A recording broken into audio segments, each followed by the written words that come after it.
जय श्री राम मित्रों। मैं पंडित रमेश चंद्र पटेरिया,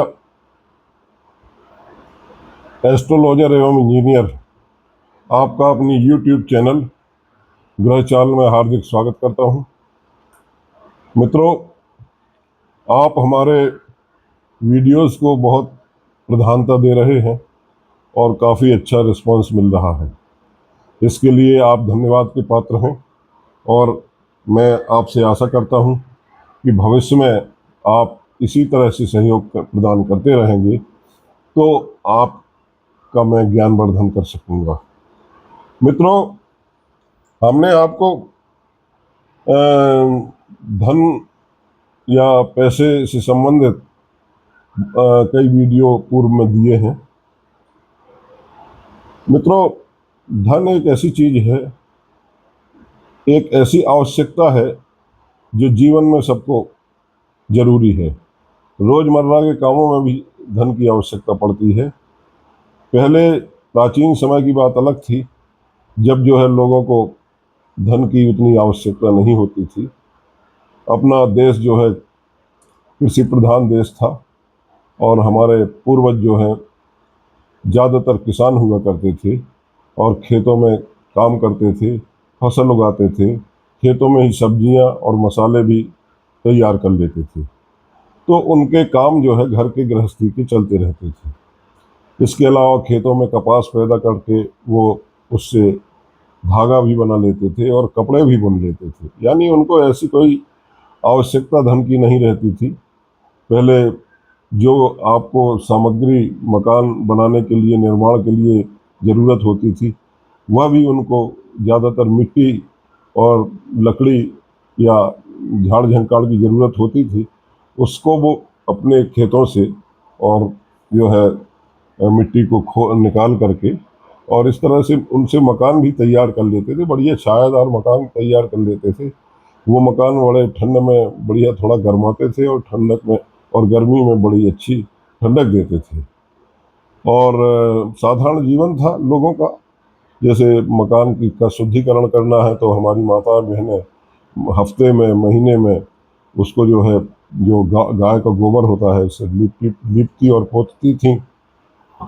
रसोई को भी जो है जो सफ़ेद मिट्टी होती है उससे रात को खाना बनने के बाद, सफाई करने के बाद उससे पुताई हो जाती थी। मतलब हम लोग जो है प्राकृतिक चीज़ों का हमारे पूर्वज जो है प्रयोग करते थे, तो उसमें हमको कोई धन की आवश्यकता नहीं होती थी। सुबह जैसे मान लीजिए किसी को जो इस समय कहते हैं कि टूथपेस्ट चल गया है, तो लोगों को अगर मान लीजिए अपने दांतों को साफ करना है तो नीम की दातुन होती थी, उसको तोड़ लेते थे पेड़ों से। और बालों में को साफ करना है तो बढ़िया काली मिट्टी से सफाई कर लेते थे बालों की। बहुत अच्छी सुंदर बाल, सुनहरे बाल, गोल्डन बाल और साफ हो जाते थे। शरीर को भी उसी से साफ कर लेते थे। तमाम त्रिफला और ये हर बहेरा आंवला, ये चीज़ें जो प्राकृतिक होती थी इनसे जो है वो अपना शरीर को साफ करते थे, कपड़ों को साफ करते थे। मतलब हर प्रकार की उनकी प्राकृतिक प्रकृति से जुड़ करके और जीवन यापन करना रहता था। तो उनको कोई धन की आवश्यकता नहीं रहती थी।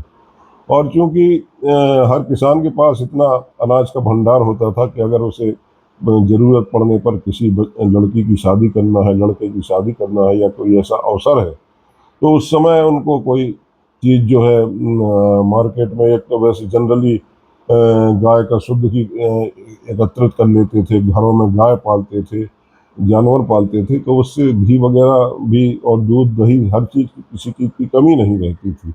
यानी उनको मार्केट की कोई ऐसी आवश्यकता नहीं रहती थी। लेकिन फिर भी अगर धन की आवश्यकता होती थी, जैसे मान लीजिए किसी को जेवर बनवाना है शादी के लिए या ज्वेलरी लेना है, तो बहुत सी ज्वेलरी तो उनके जो है पूर्वजों की होती थी, उसी में रिनोवेशन करा लेते थे। लेकिन फिर भी अगर कुछ ज़रूरत है तो वो अनाज उनके पास इतना भंडार होता था कि उसको दे करके उसके बदले में वो अपना काम निकाल लेते थे। और सब समाज में एक दूसरे का सहयोग करते थे। हर प्रकार के लोग थे, सबके काम बटे हुए थे। कोई मतलब बढ़ई का काम करता था, कोई लोहे का काम करता था। तो इस तरह से एक दूसरे के काम में सहयोग आते थे और उनका सहयोग वो करते थे। उनको कभी ज़रूरत पड़ गई अनाज की, कोई छोटे लोग हैं या गरीब लोग हैं तो उनको उनके लड़कियों की शादी करना है, तो कोई मुखिया है गांव में तो वो अनाज से मदद कर देता था। इस प्रकार से धन की आवश्यकता ही उतनी नहीं थी। लेकिन आज के परिवेश में और आज के समय में आपको रोज जो है पैसे की ज़रूरत है। रोज, चूंकि अब आपको अपना स्टेटस मेंटेन करना है या आपको समाज में रहना है या आपको थोड़ा सा, ठीक है वही आधुनिक युग है, इसमें थोड़ा फास्टनेस भी है, तो आप उतना समय जो है क्या नाम हर चीज़ में नहीं दे सकते हैं कि आप कोई चीज कोई आप प्रोडक्ट तैयार करें फिर उसका उपयोग करें। तो हमको मार्केट से लेना पड़ता है, तो हमको पैसे की ज़रूरत होती, पैसा हमारी नीड है आज के समय में। अब धन जो है क्या नाम हम कैसे हमको मिलेगा, जब हम कुछ कर्म करेंगे, कुछ जो है हम नौकरी करेंगे या व्यवसाय करेंगे या मतलब कुछ अपना बुद्धि का, ज्ञान का प्रयोग करेंगे, तब हम धन प्राप्त कर पाएंगे। क्योंकि बुद्धि से और ज्ञान से धन को कमाया जा सकता है, लेकिन धन से कभी बुद्धि और ज्ञान को नहीं खरीदा जा सकता। तो मित्रों, अब बहुत से लोगों ने ये भी जरिया बना लिया है कि जो है शॉर्टकट चलते हैं, उसको धन को इकट्ठा करने के लिए कहीं जो है शेयर मार्केट में पैसा लगाते हैं, सट्टा खेलते हैं, लॉटरी खेलते हैं। तो ये सब शॉर्टकट जो है ये बड़े महंगे पड़ते हैं, क्योंकि जीवन में धन तो आता है लेकिन वो फिर कब निकल जाता है इसका कुछ पता नहीं चलता है। तो बहुत से लोग जो है धन के पीछे जिंदगी भर दौड़ते रहते हैं, लेकिन जो है क्या नाम उनको धन नहीं मिल पाता है। तो इसलिए मित्रों, आज मैं ज्योतिष का ये कार्यक्रम आपको इसलिए लेके आया हूँ। आप लोग अपनी अपनी कुंडली निकाल लीजिएगा और कुंडली में आप लोग देखिएगा, आपकी सभी की कुंडली में धनपति बनने के योग, महायोग हैं। आपकी चाहे लग्न कुंडली हो या चंद्र कुंडली हो, मैं आज सभी कुंडलियों में बताऊंगा। सब किसी के लिए नहीं, बस केवल आपने अपने प्लेनेट को, अपने ग्रह को पहचाना नहीं है कि वो कहाँ बैठा है और क्या प्रभाव दे रहा है। तो कर्म तो मित्रों हमको करना है, बिना कर्म के तो हम धन योग बता भी देंगे तो वो कुंडली तो धन निकाल के दे नहीं देगी, आपको कर्म करना होगा। लेकिन ये मान के चलिए कि ईश्वर ने जो हमारे ग्रह हैं, बैठे हैं हमारे जन्म के समय, हमारी कुंडली, हमारी पत्रिका में, तो ईश्वर ने सबको जो है धन की जो आवश्यकता है आज कलयुग के समय में, तो उन्होंने ऐसे ग्रह बिठाए हैं आपकी कुंडली में कि हर किसी की कुंडली में धन योग है और निश्चित रूप से है। बस केवल आपको अपने उस ग्रह को देखना है। अगर हाँ कहीं आपका ग्रह थोड़ा पाप ग्रह से ग्रस्त है या अशुभ ग्रहों की दृष्टि पड़ रही है या क्रूर ग्रहों से देखा जा रहा है या क्रूर ग्रहों के साथ बैठा है, तो आपको उस ग्रह को एक्टिव करने के लिए उसके मंत्रों का जाप करना है, तो वो ठीक हो जाएगा। और इसके अलावा जब आपकी उसकी महादशा या अंतर्दशा आएगी, तब वो अपना फल देने में सक्षम होगा और जो है आपके राजयोग भी उसी समय फलित होंगे। तो मित्रों, आइए हम अब काम की बात करते हैं, ज़्यादा बात न करके। हम आज आपको धनपति के महायोग बताते हैं। आप अपनी चंद्र कुंडली ले लें या आप अपनी लग्न कुंडली ले लें। केवल आपको दो भावों पर मैं केंद्रित करूंगा, एक तो आपका लग्न भाव, प्रथम भाव, और दूसरा आपका सप्तम भाव। आपके जो ग्रह बैठे हुए हैं वो इन्हीं भाव से संबंधित हैं, और आप बाकी के 10 भाव भूलना चाहें तो भूल जाएं। आपका ग्रह, ज्यादातर ग्रह आपका जो धन वाला ग्रह है वो सप्तम भाव में बैठा हुआ है, जो आपके पार्टनर का है, आपके विवाह का है, और जो है क्या नाम आपके पति या पत्नी का है। तो मित्रों, मैं शुरू करता हूँ मेष लग्न से। यदि आपकी कुंडली में के लग्न भाव में यदि 1 नंबर राशि लिखी है, तो आपके सप्तम भाव में 7 नंबर राशि होगी। आप भाव तो समझते ही हैं, घर जो ये 12 घर हैं, 1 2 3 4 5 6 7 8 9 10 11 12। तो ये यहाँ एक आएगी तो यहीं से गिनेंगे, 1 2 3 4 5 6 और 7, तो यहाँ 7 नंबर राशि आएगी। 1 नंबर राशि मेष राशि है, यानी ये लग्न भाव में मेष राशि है, यानी ये मेष लग्न की कुंडली है। और सप्तम भाव में 7 नंबर राशि लिखी है, जो जिस राशि को का नाम जो है तुला राशि है। और इसके जो ग्रह, स्वामी ग्रह हैं वो शुक्र हैं, और आपकी लग्न के स्वामी ग्रह मंगल है। तो अगर आपकी कुंडली चंद्र कुंडली हो या लग्न कुंडली हो और उसकी प्रथम भाव में यदि 1 नंबर राशि लिखी हुई है और सप्तम भाव में 7 नंबर राशि आएगी, तो आपके सप्तम भाव में यदि शुक्रदेव यहाँ पर बैठ जाए अपनी स्वराशि में, आपकी कुंडली में बैठे हों, तो आप मान लीजिए कि आपकी कुंडली में धनपति बनने का योग सुनिश्चित है। आप जीवन में जरूर जो है धनी होंगे। अब मित्रों, हम बात करते हैं अगली राशि की, यानी आपकी कुंडली में यदि 2 नंबर राशि लग्न में लिखी हुई है, 2 नंबर राशि वृषभ राशि है, तो यहाँ आपके सप्तम भाव में 8 नंबर आएगी, मतलब यहाँ से 7 जोड़ देंगे सीधा।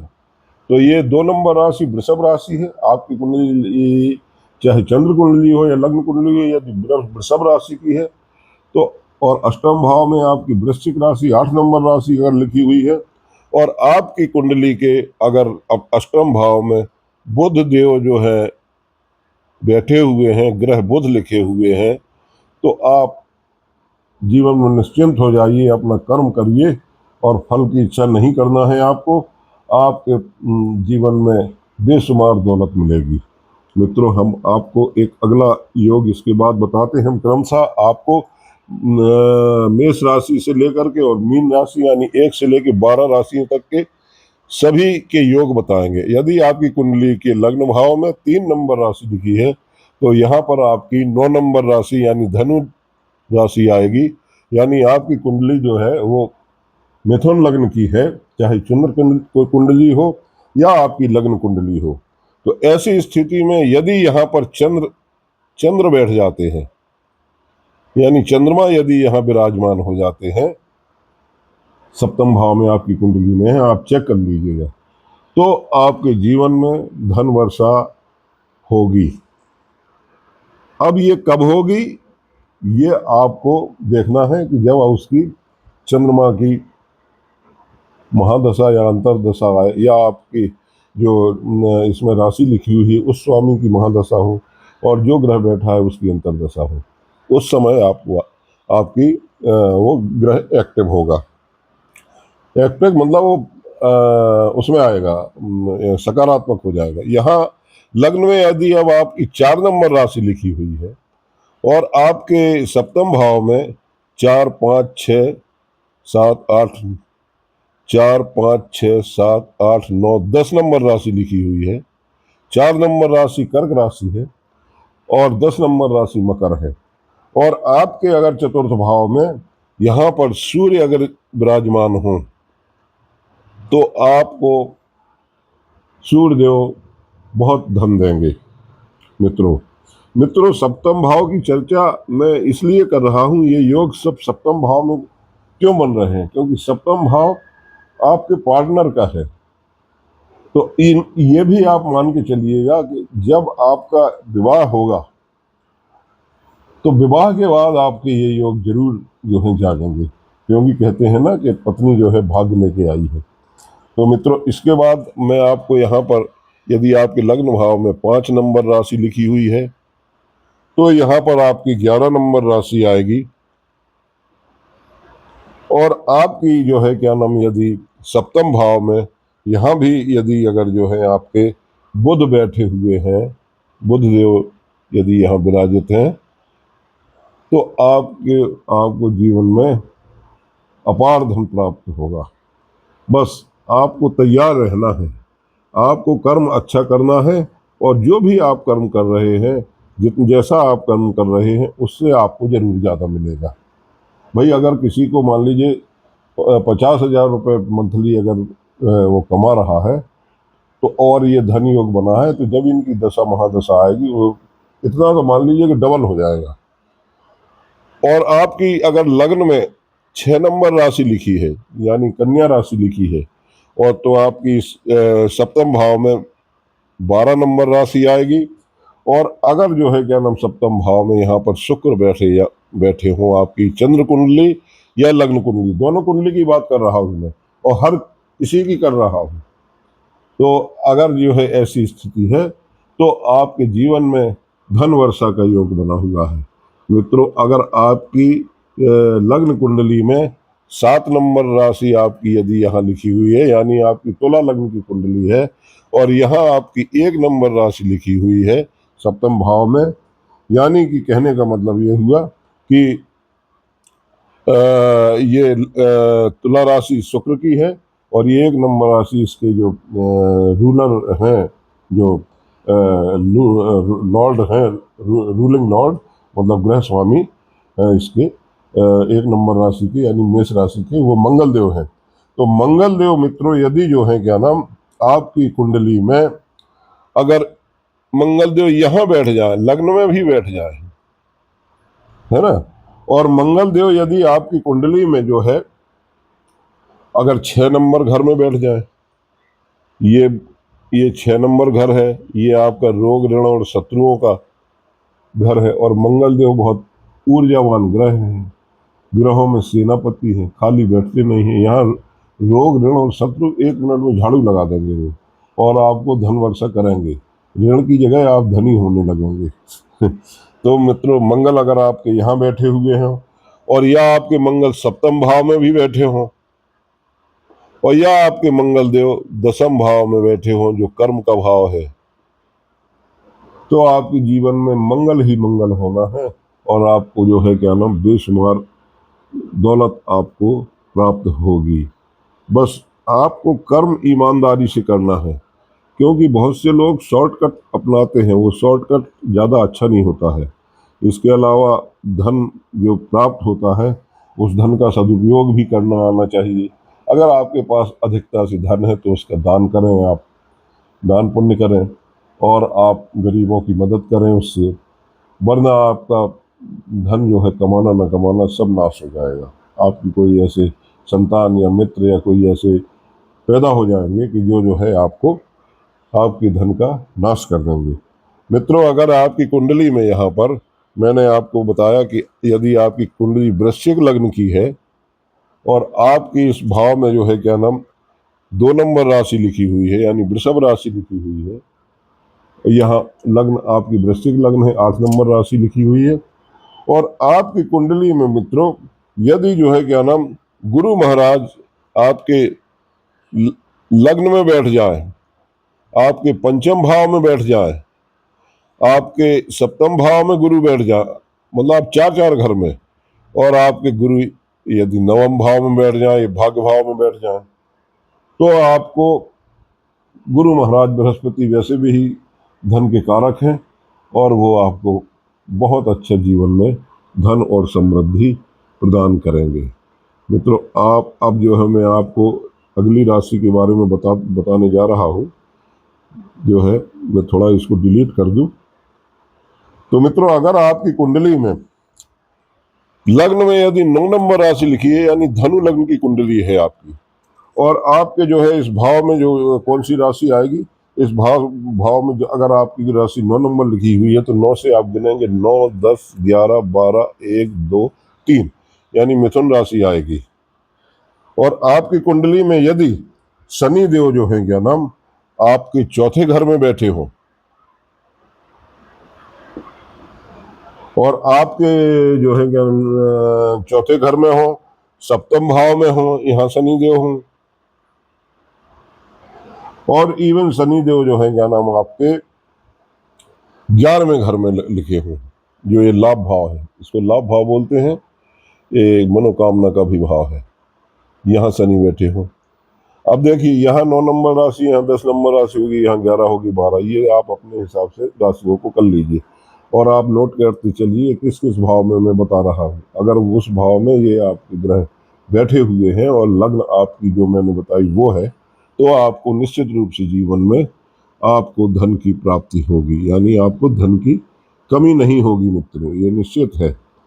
देखिए, कुंडली और ग्रह जो है सही चीज बताते हैं, ये ज्योतिष जो है बहुत हमको मार्गदर्शन करती है। अब आपकी कुंडली में मित्रों यदि 10 नंबर राशि यहाँ पर लिखी हुई हो यानी मकर राशि लिखी हो, तो और शनि आपके यही लग्न में बैठे हो यानी अपनी स्वराशि में बैठे हो शनिदेव, और आपके शनिदेव यदि इस धन भाव में भी बैठे हो, क्योंकि यहाँ भी जो है शनि की राशि होगी 11 नंबर राशि, कुंभ राशि के भी वो मालिक है।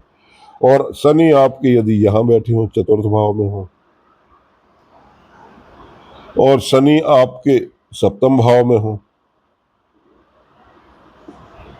और शनि आपके यदि जो है क्या नाम मित्रों 11वें भाव में हो यानी लाभ भाव में हो, आप नोट कर लीजिए ये कितनी जगह शनि आपको फायदा करा रहे हैं मकर राशि में। 1 2 3 4 5 जगह बैठकर फायदा करा रहे हैं। अब कहीं ना कहीं तो आप शनि को पकड़ ही लेंगे अपनी कुंडली में मित्रों, चाहे आप लग्न कुंडली में देख लें या चंद्र कुंडली में। अगर मान लीजिए आपकी लग्न कुंडली में आपको ये ग्रह नजर नहीं आ रहा तो चंद्र कुंडली को उठा के देखें, उसमें आपको कहीं न कहीं ये ग्रह जरूर मिल जाएंगे। और मैं तो आपको 1 से लेकर 12 तक की राशियों का बता रहा हूँ, फिर 13वीं राशि तो होती नहीं है मित्रों। अब अगर आपकी कुंडली में मित्रों जो है क्या नाम आपकी कुंडली मैंने अभी कहाँ बताया, अभी मैंने आपको 10 नंबर राशि बताई थी, 11 नंबर राशि और मैं बता देता हूँ। ये कुंभ लग्न की यदि कुंडली है आपकी, और जो है आपके कुंभ लग्न की कुंडली में यदि जो है क्या नाम गुरु महाराज आपके पहले भाव में बैठ जाए,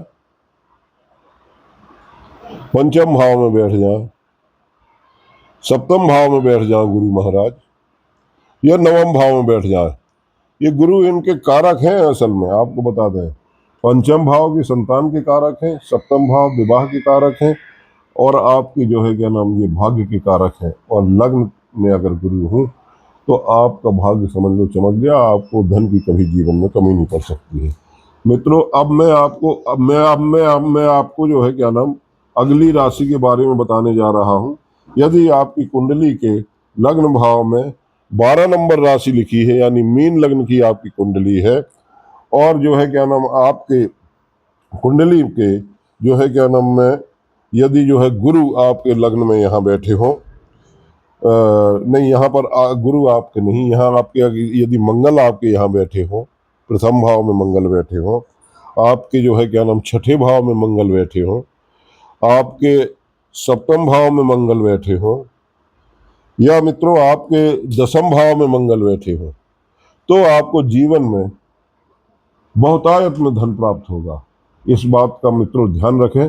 हाँ, ये जरूर है कि ये आपको जो धन प्राप्त होगा वो जब जो ग्रह मैंने बताया वो ग्रह बैठा हो, उसकी महादशा हो, और जो राशि लिखी है उसके जो स्वामी है उनकी अंतर्दशा हो या उल्टा हो, तो उस समय जो है क्या नाम ये आपके धन वर्षा या धनपति बनने का महायोग आपका जागरूक हो जाएगा मित्रों।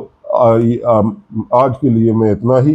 आपको और आप मेरे वीडियो को यदि लाइक करते हैं तो सब्सक्राइब और शेयर जरूर किया करें, और साथ ही आप जो है मेरे वीडियो को देखना ना भूलें निश्चित रूप से मित्रों। जय श्री राम, नमस्कार।